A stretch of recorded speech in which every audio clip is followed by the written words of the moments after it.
Welcome to जैरअप zone में आप सभी का स्वागत है। फ्रेंड्स, हम सभी यूजीसी नेट पेपर 1 को कवर कर रहे थे। पेपर 1 में हम कम्युनिकेशन में मॉडल ऑफ कम्युनिकेशन और मॉडल ऑफ कम्युनिकेशन में इंटरेक्टिव मॉडल्स ऑफ कम्युनिकेशन को आज हम डिस्कस करेंगे। इसके पहले की वीडियो में हमने आपसे linear model of communication and transactional model of communication को डिस्कस कर लिया है। अगर आप वो वीडियो नहीं देखे हैं तो एक बार उस वीडियो को देख के फिर इंटरेक्टिव मॉडल ऑफ कम्युनिकेशन पे आएंगे तो आपको काफ़ी अच्छा फील होगा और आपके सारे कॉन्सेप्ट क्लियर भी हो जाएंगे। तो चलिए इस वीडियो की शुरुआत करते हैं और समझते हैं कि इंटरेक्टिव मॉडल ऑफ कम्युनिकेशन क्या है। फर्स्ट ऑन, जैसा कि नाम से स्पष्ट है, इंटरेक्टिव का मतलब है संवादात्मक।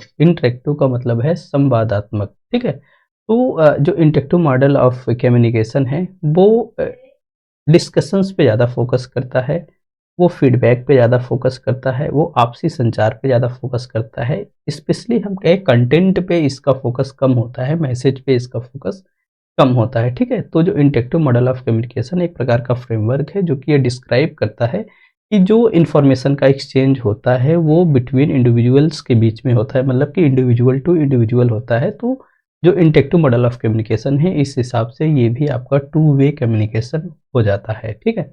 आप देखेंगे तो जो इंटरेक्टिव मॉडल ऑफ कम्युनिकेशन है इसमें फीडबैक इसेंशियल होता है, अनिवार्य होता है, और जो फीडबैक होता है वो भी दो तरह का होता है, एक वर्बल होता है, दूसरा नॉन वर्बल हुआ करता है। अगर इंटरेक्शन मॉडल ऑफ कम्युनिकेशन में आएंगे तो यहाँ पे psychological context and physical context का बहुत ध्यान दिया जाता है, मतलब कि मनोवैज्ञानिक संदर्भ एंड फिजिकल संदर्भों को, फिजिकल कॉन्टेक्स्ट को बहुत ध्यान में दिया जाता है। हमने आपको बैटसन के अनुसार 4 प्रकार के कॉन्टेक्स्ट बतलाए थे पहली कम्युनिकेशन की क्लास में, आप उसको देख लीजिएगा, वहाँ से psychological context and physical context clear हो जाएगा। ठीक है। तो जो इंटरेक्टिव मॉडल ऑफ कम्युनिकेशन है वो physical context and psychological context पर बहुत फोकस करता है। दूसरा, फीडबैक इसेंशियल होता है। फीडबैक 2 प्रकार का होता है, वर्बल एंड नॉन वर्बल। ठीक है। ये जो मॉडल है बेसिकली वैसी सिचुएशन में यूज किया जाता है जहाँ पे डायलॉग होता है या कन्वर्सेशन नेसेसरी होता है, मतलब कि जैसे मान लीजिए कि हमारी क्लास में जो बच्चे हैं वहाँ पे हमें कन्वर्सेशन कराना जरूरी है, या उनके बीच में आपसी संवाद कराना जरूरी है, आपसी डायलॉग कराना जरूरी है, या कहने का मतलब है कि इंटरपर्सनल कम्युनिकेशन हो रहा है, ग्रुप डिस्कशन हो रहा है, कस्टमर कोई सर्विस है जहाँ कस्टमर इंटरेक्शन हो रहा है, वहाँ पे इंटरेक्टिव मॉडल ऑफ कम्युनिकेशन का इस्तेमाल में किया जाता है। ठीक है। बेसिकली इसका जो ज़्यादा फोकस होता है ये फिजिकल कॉन्टेक्स्ट की अपेक्षा साइकोलॉजिकल कॉन्टेक्स्ट पे खुद को ज़्यादा फोकस करता है। जो इंटरेक्टिव मॉडल ऑफ कम्युनिकेशन है आपके सिलेबस में इस कम्युनिकेशन मॉडल से 2 मॉडल्स दिए गए हैं, एक ऑस्गुड स्क्रैम कम्युनिकेशन मॉडल है, दूसरा Westley and MacLean communication model है। तो इंटरेक्टिव मॉडल ऑफ कम्युनिकेशन ये कंटेंट पे कम फोकस करता है, दूसरा इंडिविजुअल टू इंडिविजुअल इंफॉर्मेशन को एक्सचेंज करने पे फोकस करता है। ये भी 2 वे कम्युनिकेशन होता है। जो लीनियर मॉडल ऑफ कम्युनिकेशन था 1 way communication, transactional model of communication 2 way and interactive model of communication also 2 way communication है। ठीक है। फीडबैक मतलब कि इसेंशियल है। फीडबैक भी 2 प्रकार का, verbal and non verbal. Basically वैसी सिचुएशंस में हम प्रयोग में ले आते हैं जहाँ पे हमें डायलॉग या कन्वर्सेशंस कराना नेसेसरी होता है, आवश्यक होता है। जैसे इंटरपर्सनल कम्युनिकेशन का मतलब क्या है कि पारस्परिक संवाद करने की जरूरत है, पारस्परिक संचार करने की जरूरत है वहाँ पे। दूसरा, group discussion, customer service satisfaction, इस तरह की गतिविधियों में हम इंटरेक्टिव मॉडल ऑफ कम्युनिकेशन, और इसका जो मोर फोकस होता है फिजिकल कॉन्टेक्स्ट पे होता है। ऐसा लेकिन इसका ये मतलब नहीं है कि फिजिकल कॉन्टेक्स्ट को ये अवॉइड करता है। ठीक है। तो 2 मॉडल आपको पढ़ने हैं, ऑस्गुड स्क्रैम कम्युनिकेशन मॉडल, दूसरा Westley and MacLean communication model. तो first on Osgood Schramm communication model. इस मॉडल पे अगर आप ध्यान देंगे तो ये जो मॉडल है कुल मिला के ये सर्कुलर मॉडल होता है, दूसरा नॉन लीनियर मॉडल होता है। नॉन लीनियर मॉडल का मतलब है कि जो आपने लीनियर मॉडल पढ़ा वो लीनियर जो मॉडल था वो एक स्ट्रेट लाइन में चलता था। कहने का मतलब है सेंडर मैसेज भेजता था और रिसीवर रिसीव करता था। तो इस मॉडल को हमने लीनियर मॉडल वाला, मतलब कि एक तरफा यहाँ पे संचार हुआ करता था। लेकिन जो आपका ऑस्गुड स्क्रैम कम्युनिकेशन मॉडल है ये non linear model of communication है, ये सर्कुलर है, मतलब कि यहाँ से इंफॉर्मेशन यहाँ जा रही है, यहाँ से इंफॉर्मेशन यहाँ आ रही है, कुछ इस तरह का कम्युनिकेशन मॉडल है। ठीक है। कुछ इस तरह का कम्युनिकेशन यहाँ पे हो रहा है। तो ये एक तरफ से कह सकते हैं कि ये एक इंटरेक्टिव नेचर ऑफ कम्युनिकेशन है। ठीक है। आपने लीनियर मॉडल ऑफ कम्युनिकेशन देखा, उसमें जो फोकस किया गया भाई जो मैसेज भेजता है उसको सेंडर और जो रिसीव करता है उसको रिसीवर के रूप में। हम ट्रांजैक्शनल मॉडल ऑफ कम्युनिकेशन में आए तो सेंडर और रिसीवर की जगह यहाँ पे कम्युनिकेटर टर्म इस्तेमाल किया गया। क्या किया गया? सेंडर और रिसीवर की तरह कम्युनिकेटर टर्म इस्तेमाल किया गया। लेकिन जैसे ही हम इंटरेक्टिव मॉडल ऑफ कम्युनिकेशन में आते हैं तो यहाँ पर इनकोडर एंड डिकोडर टर्म को हम इस्तेमाल में ले आते हैं। इनकोडर एंड डिकोडर टर्म को इस्तेमाल में ले आते हैं। तो जो ऑसगुड थे इनके मॉडल के अनुसार इनके कुछ एक की फीचर्स हैं, जैसे सर्कुलर प्रोसेस। सर्कुलर प्रोसेस का मतलब ये है कि जो बोथ पार्टिसिपेंट्स होते हैं, जो सेंडर एंड रिसीवर होते हैं, कुल मिला के हम कहें तो वो कंटिन्यूसली क्या करते हैं, मैसेज को इनकोड करते हैं और डिकोड करते हैं। इनकोड और डिकोड करने का मतलब है कि इनकोडर और डिकोडर, इनकोडर वो है जो कि मैसेज को लिखता है, मैसेज को राइट डाउन करता है। डिकोडर वो है जो कि मैसेज को क्या करता है, रीड करता है और उसको इंटरप्रेट करता है। यहाँ पे इंटरप्रेट कहने का मतलब बच्चा ये है, फिगर 20 का होना चाहिए। देखिए यहाँ पे इनकोडर है, इस इनकोडर का मतलब क्या है कि ये सेंडर है और इस डिकोडर का मतलब क्या है, ये रिसीवर है। ठीक है, तो ये मैसेज को इनकोड कर रहा है, मैसेज को क्या कर रहा है, इनकोड कर रहा है। यही मैसेज किसके पास पहुंच रहा है, इसके पास पहुंच। जब मैसेज डिकोड होगा तो जो इंटरप्रेटर होगा, इंटरप्रेटर होगा, वो मैसेज को क्या करेगा, इंटरप्रेट करेगा, उसको रीड करेगा, फिर रीड करेगा मैसेज, तो जो मैसेज में बोला गया है उसके अनुसार फिर से वो मैसेज को इनकोड करेगा, उस मैसेज को फिर से वो फॉरवर्ड करेगा किसके पास, डिकोडर के पास। अब कुल मिला के एक बार ये इनकोडर था तो ये डिकोडर था, दूसरी बार ये इनकोडर हुआ तो ये डिकोडर हुआ। जो इंटरप्रेटर है वो इंटरप्रेटर का काम क्या है भाई, जो मैसेज आ रहा है उस मैसेज को इंटरप्रेट करना, उस मैसेज को अंडरस्टैंड करना, उस मैसेज को पढ़ना, कुल मिला के, ठीक है, और उसके अनुसार मैसेज को आगे फॉरवर्ड करना। तो ये ऑसगुड कम्युनिकेशन मॉडल यही है मॉडल। यहाँ पे सेंडर एंड रिसीवर की जगह इनकोडर एंड डिकोडर टर्म को इस्तेमाल किया गया। दूसरा इंटरप्रेटर टर्म लाया गया, भाई इनकोडर जो डिकोडर्स होते हैं वो मैसेज को क्या करते हैं, इंटरप्रेट क्या करते हैं। तो ये प्रकार का सर्कुलर प्रोसेस है। ये जो प्रोसेस है चलता, जैसे ग्रुप डिस्कशन हो रहा है तो ग्रुप डिस्कशन में क्या होगा भाई, एक बार हम बोलेंगे अगला बोलेगा, हम बोलेंगे अगला बोलेगा, ठीक है, तो ये प्रक्रिया चलती रहती है। तो ये एक प्रकार का ये सर्कुलर प्रोसेस बन जाता है। दूसरा rules of encoder and decoder rules और कम्युनिकेशन प्रोसेस में ये जो प्रक्रिया होती है, इनकोडर और डिकोडर, जो इनकोडर होता है मैसेज को सेंड करता है, डिकोडर जो होता है मैसेज को रीड करता है एंड उसको इंटरप्रेट किया करता है, ठीक है।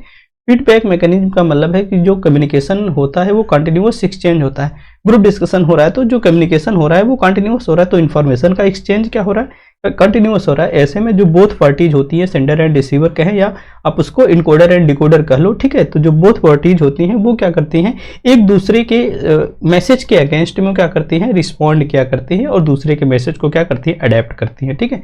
नेक्स्ट ऑन है नो फिक्स्ड एंड स्टार्ट और एंड, ठीक है, तो यहाँ पे कोई फिक्स्ड स्टार्ट और एंड नहीं होता है। कुल मिला के जैसे जो ऑसगुड कम्युनिकेशन मॉडल है ये एक तरह से ऑनगोइंग लूप है। ये जो प्रक्रिया है ये स्टार्ट होती रहती है, क्लियर आपको एक स्टार्ट पॉइंट और इसका एंड पॉइंट आपको देखने को नहीं मिलता है। नेक्स्ट ऑन है semantic noise consideration. Semantic noise consideration का मतलब है कि जो मिस इंटरप्रिटेशन होता है, मिसअंडरस्टैंडिंग होती है, ठीक है, जो मिसअंडरस्टैंडिंग होती है। सिमेंटिक के प्रॉब्लम हमने आपको लीनियर मॉडल ऑफ कम्युनिकेशन में बताया था।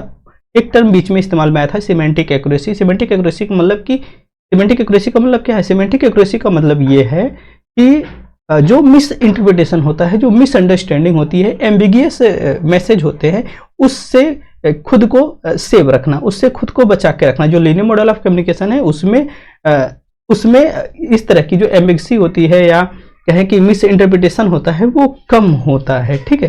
तो यहाँ पे सिमेंटिक नॉइज कंसीडरेशन किया जाता है, ठीक है, सिमेंटिक नॉइज कंसीडरेशन किया जाता है जो कि मैसेज को आपके डिस्टर्ब करने की संभावनाएं बनती हैं, ठीक है। नेक्स्ट ऑन है, अब अगर ऑसगुड स्क्रैम कम्युनिकेशन मॉडल पे आएंगे तो वही बात है, ये आपका क्या है, सर्कुलर मॉडल ऑफ कम्युनिकेशन है, टू डायरेक्शन की तरफ चलता है, एक मैसेज को इनकोड करता है तो दूसरा डिकोड करता है, और ये भाई एक तरफ से बैक टू सेंडर फीडबैक का जो कॉन्सेप्ट होता है वो बैक टू सेंडर या इनकोड डिकोड होता रहता है। तो ये जो पूरा प्रोसेस है, ये पूरा प्रोसेस चलता रहता है, इसी को हम ऑसगुड स्क्रैम कम्युनिकेशन मॉडल या इसको हम सर्कुलर मॉडल ऑफ कम्युनिकेशन के रूप में समझते हैं, ठीक है। तो नेक्स्ट ऑन है the Wesley and McLean communication model. Wesley and McLean communication model पे चलोगे तो ये प्रकार का ये भी भाई थियोरेटिकल फ्रेमवर्क हमको प्रदान करता है। बेसिकली इस तरह के कम्युनिकेशन मॉडल का प्रयोग जर्नलिज्म में किया जाता है। अगर इसके मुख्य कैरेक्टरिस्टिक की तरफ चलोगे तो यहाँ पे एक सोर्स आपको देखने को मिलता है जो कि संदेश को भेजता है, दूसरा रिसीवर होता है, तीसरा गेटकीपर होता है जो कि इस चीज को कंट्रोल करता है। फोर्थ ऑन है फीडबैक। फीडबैक का मतलब आप लोग समझ ही रहे हो, और कॉन्टेक्स्ट है, किस कॉन्टेक्स्ट में कम्युनिकेशन किया जा रहा है। इसका फिगर हम आपको दिखलाएं तो शायद आप उसको ज्यादा अच्छे से समझ पाओगे, ठीक है। यहाँ पर देखिए, ये यहाँ पे जो एक्स है ये इन्वायरमेंटल फैक्टर का काम करता है कि मतलब किस इन्वायरमेंट में, किस कॉन्टेक्स्ट में जो मैसेज है वो इनकोड किया जा रहा है, वो तैयार किया जा रहा है। यहाँ पर ए जो है, ए सेंडर की भूमिका में होता है, ए यहाँ पे सेंडर की भूमिका में होता है, और X1 का मतलब होता है सेंसरी एक्सपीरियंस। सेंसरी एक्सपीरियंस का मतलब है भाई ये सेंडर है, ये इन्वायरमेंटल फैक्टर है, तो इस इन्वायरमेंटल फैक्टर में या इस इन्वायरमेंट में जो सेंडर होगा अपने सेंसरी एक्सपीरियंस से जो चीज को अनुभव करेगा उसी को तो वो राइट डाउन करेगा या उसी को इनकोड करने का प्रयास करेगा, ठीक है, तो वो उसको इनकोड करेगा। यहाँ पे सी का मतलब है, सी का मतलब गेट कीपर है, सी का मतलब क्या है, गेट कीपर है। तो जो यहाँ से मैसेज इनकोड किया तो उसको नियंत्रित करने का कार्य, उसको नियंत्रित करने का कार्य कौन करेगा, गेट कीपर करेगा। देन मैसेज आपके किसके पास पहुंचेगा, आपके बी के पास। बी का मतलब है कि रिसीवर, बी का मतलब है कि ये रिसीवर है, कौन है, रिसीवर है जो कि मैसेज को रिसीव करेगा, ठीक है। अब इसके अलावा भाई X2 का मतलब है कि ऑब्जेक्ट ऑफ ओरिएंटेशन, मतलब कि ये भी सेंडर की भूमिका में रहता है। सेंडर की भूमिका में रहने का मतलब है कि जो सेंडर है, सेंडर किस बात पे बिलीव करता है, सेंडर का कल्चर क्या है, सेंडर का बैकग्राउंड क्या है, सेंडर जो है किस बात से इन्फ्लुएंस होता है। तो ये सारे जो फैक्टर्स होते हैं, ये सारे फैक्टर्स भी सेंडर के मैसेज पर पड़ेंगे।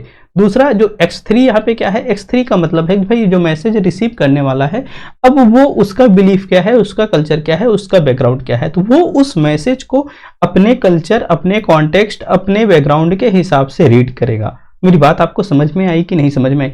ये X क्या है, X इन्वायरमेंट है। X1 क्या है, X1 का मतलब है कि सेंसरी एक्सपीरियंस से रिलेट किया जाता है। ए का मतलब सेंडर है, तो इसका पूरा मतलब ये समझिएगा कि जो सेंडर है जिस इन्वायरमेंट में रह रहा है और उस इन्वायरमेंट को किस तरह से वो सेंस एक्सपीरियंस कर रहा है, उसे के हिसाब से वो मैसेज को क्या करेगा, राइट डाउन करेगा। अब जो मैसेज राइट डाउन करेगा तो भाई वो सेंड होगा, किसके पास जाएगा, रिसीवर के पास में जाना है। तो बीच में कौन है, सी है, सी का मतलब गेट कीपर है। गेट कीपर क्या करेगा, एक तरफ से चलिए the editor of the message है, ठीक है, तो क्या करेगा, उस मैसेज को क्या करेगा, वो कंट्रोल करेगा। जो चीजें उसमें अगर उसको त्रुटि वाली होंगी, जो उसमें चेंज करने वाली होंगी, उसको क्या करेगा, उसको वो फिर से एडिट करेगा। जैसे जो न्यूज है या जो मास कम्युनिकेशन है, या आप लोग मीडिया देखते हो, टीवी देखते हो, तो जो पत्रकार होते हैं वो लोग आउटफील्ड काम करते हैं, लेकिन आउटफील्ड जो चीजें दिख रही होती है, क्या वो सारी चीजें तुरंत टीवी पे शो अप कर देते हैं, नहीं करते हैं। सिंपल सी बात है, पहले वो चीजें वेरीफाई होती हैं। भाई जो गेटकीपर होगा उनका, या जो उस तरह का कार्यकर्ता होगा, भाई ये चीजें शो अप करने वाले लायक हैं अपने चैनल में कि नहीं लायक हैं। अब बाकी चीज तो जान ही रहे हैं किसका हस्तक्षेप हो सकता है, तो जो चीजें दिखाने के लिए परमिट होती है वही दिखाते हैं। तो ये कुल मिला के ये एडिटर का काम करता है। देन अगर सब कुछ ठीक है तो मैसेज किसके पास, बी के पास, अर्थात रिसीवर के पास ट्रांसमिट हो जाता है। अब रिसीवर भी उस मैसेज को उसी रूप मिलेगा जैसा उसका कल्चर है, जैसा बैकग्राउंड है, जैसी उसकी सोच है, जैसी उसकी बुद्धि है, ठीक है। जैसे मान लीजिए कि अब जो न्यूज वाले हैं, न्यूज वाले तो देश के बारे में क्या दिखला रहे हैं, खबरें दिखला रहे हैं। ऐसे में जो खबर वो लोग दिखला रहे हैं अपने हिसाब से, देश को जैसे वो अंडरस्टैंड कर रहे हैं। दूसरा, अब हम उसको जब सुन रहे हैं तो मैं अपने लोकेशन, अपने कॉन्टेक्स्ट, अपने बैकग्राउंड, अपनी सोच समझ, अपने कल्चर के अनुसार उस मैसेज को क्या कर रहा हूँ, समझ रहा हूँ, ठीक है। तो कुल मिला के यही है Wesley and McLean model of communication. Basically इसको जर्नलिज्म में ज्यादा प्रयोग में लाया जाता है क्योंकि गेटकीपर का रोल सबसे ज्यादा वहीं पर होता है, ठीक है। तो ये जो मॉडल है वेस्ली एंड मैकलिन का मॉडल है, ये बताता है कि भाई संदेश भेजने से पहले और प्राप्त करने के बाद भी मैसेज का जो मीनिंग है वो बदल सकता है। जो एक्चुअल में जो मैसेज भेजना चाहिए, कई टाइम हम इन्वायरमेंटल फैक्टर्स के कारण वो मैसेज डिलीवर नहीं करते हैं पब्लिक तक। दूसरा, कई टाइम ऐसा होता है कि जो मैसेज डिलीवर किया जा रहा है पब्लिक उसको उस रूप में नहीं लेती है, अर्थात उसका भी प्रभाव चेंज हो जाता है। तो Wesley and McLean model, communication model में यही चीजें बतलाई गई हैं। तो अगर पीछे कुछ बातें थी वो आप देखना चाहें तो देख लीजिए। ये इसकी मुख्य विशेषताएं, भाई सोर्स होता है, रिसीवर होता है, गेटकीपर, फीडबैक एंड कॉन्टेक्स्ट होता है, उसको अलग अलग हमने दिखला दिया।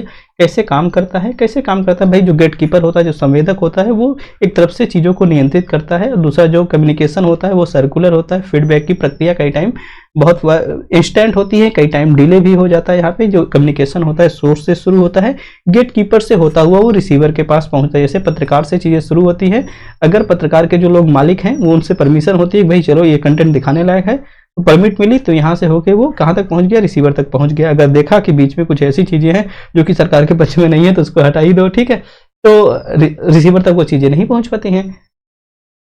तो यही चीजें हैं, उदाहरण के रूप में आप देख सकते हो। सोर्स का मतलब है कि जो रिपोर्टर है वो खबर को तैयार करता है, जो गेटकीपर है वो खबर को संशोधित करता है, भाई इसको प्रकाशित करने लायक है कि नहीं है, या टीवी में दिखाने लायक है कि नहीं है, अखबार में इसको प्रकाशित करने का निर्णय लेता है, करना है कि नहीं करना है, ठीक है। रिसीवर उस खबर को पढ़ते हैं, बाद में फीडबैक मतलब अपनी राय सोशल मीडिया पर या अन्य माध्यमों से न्यूज तक या तमाम जो मीडिया चैनल है उन तक पहुंचाने का कार्य करते हैं। तो एक प्रकार का एग्जाम्पल्स था जिसका हमने आपको उदाहरण दिया और समझाया भी। उम्मीद करता हूँ एक्स एनवायरमेंटल फैक्टर्स जो कि मैसेज जब हम कंटेंट तैयार करते हैं तो प्रभाव डाल सकता है सेंडर के ऊपर, रिसीवर के ऊपर। भाई वहाँ का क्या कॉन्टेक्स्ट है, गेट कीपर इंटरप्रेट करता है, उसको एडिट कर सकता है। फीडबैक का मतलब है कि जो रिसीवर होता है वापस सेंडर को मैसेज भेजता है, फीडबैक ही है। सेंसरी X1 का मतलब है कि इन्वायरमेंटल फैक्टर के अलावा भी जो सेंडर है वो इन्वायरमेंट को किस हिसाब से एक्सपीरियंस कर रहा है, वो चीजें हैं। ऑब्जेक्ट ओरिएंटेशन का मतलब ये है कि भाई जो सेंडर का बिलीफ है, जो कल्चर है, जो बैकग्राउंड है, जो वो भी आपके मैसेज पर क्या करता है, इन्फ्लुएंस कर सकता है।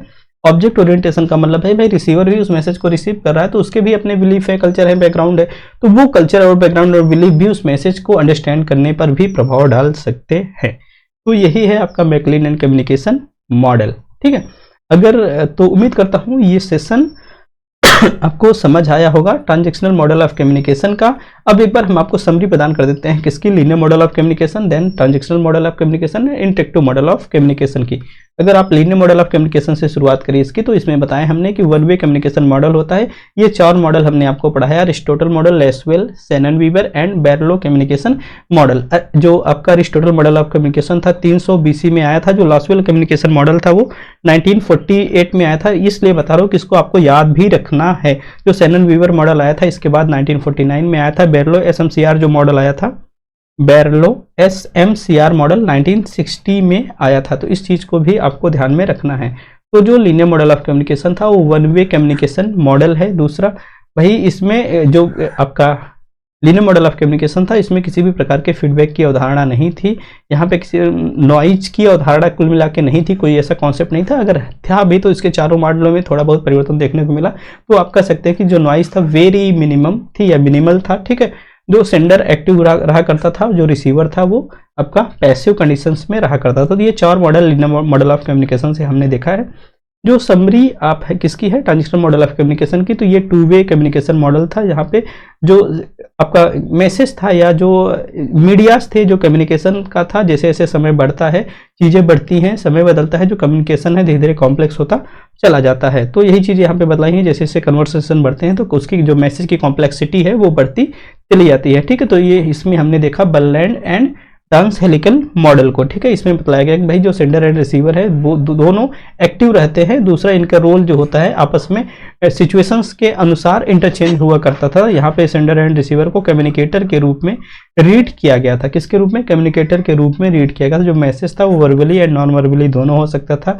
और जो यहाँ पे कम्युनिकेशन हुआ करते थे बेस्ड ऑन सिचुएशंस हुआ करते थे। कई टाइम जो कन्वर्सेशन थे वो म्यूचुअल अंडरस्टैंडिंग के आधार पे हुआ करते थे, म्यूचुअल नियोगेशन के आधार पे, नेगोशिएशन के आधार पे हुआ करते थे। कुल मिला के जो ट्रांजिशनल मॉडल ऑफ कम्युनिकेशन था उसमें जैसे थेरेपी सेशंस होते थे, जो बिजनेस नेगोशिएशंस होते हैं और डिप्लोमेटिक टॉक्स होती हैं, राजनीतिक बातें होती हैं। ठीक है, तो वहाँ उन सब जगहों पे ट्रांजिशनल मॉडल ऑफ कम्युनिकेशन इस्तेमाल में आता है। अब बहुत बड़े लेवल पे, मॉस लेवल पे ट्रांजिशनल मॉडल ऑफ कम्युनिकेशन को इस्तेमाल में नहीं लाया जाता है।